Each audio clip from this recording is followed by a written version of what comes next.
The deal is structured in 3 phases. Phase 1 will last 6 weeks.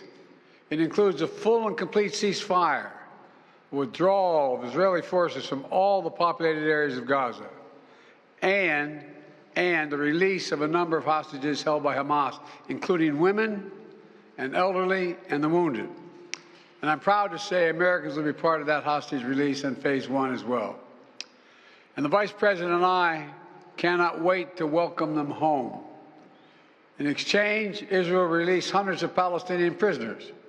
And during Phase 1, the Palestinians can also return to their neighborhoods in all the areas of Gaza. And the surge of humanitarian assistance into Gaza will begin. And the innocent people can have a greater access to these vital supplies.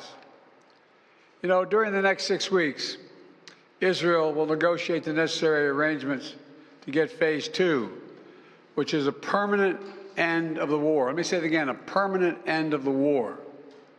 There are a number of details to negotiate to move from Phase 1 to Phase 2, but the plan says if negotiations take longer than 6 weeks, the ceasefire will continue as long as the negotiations continue. I've spoken to the Emir of Kuwait and the President of Egypt, and we have pledged to make sure the negotiations will keep moving forward for as long as it takes.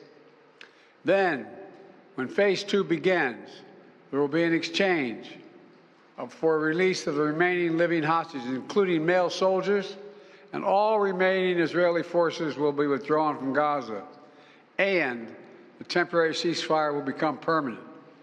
And finally, Phase 3, any final remains of hostages who have been killed will be returned to their families, and a major reconstruction plan for Gaza will begin.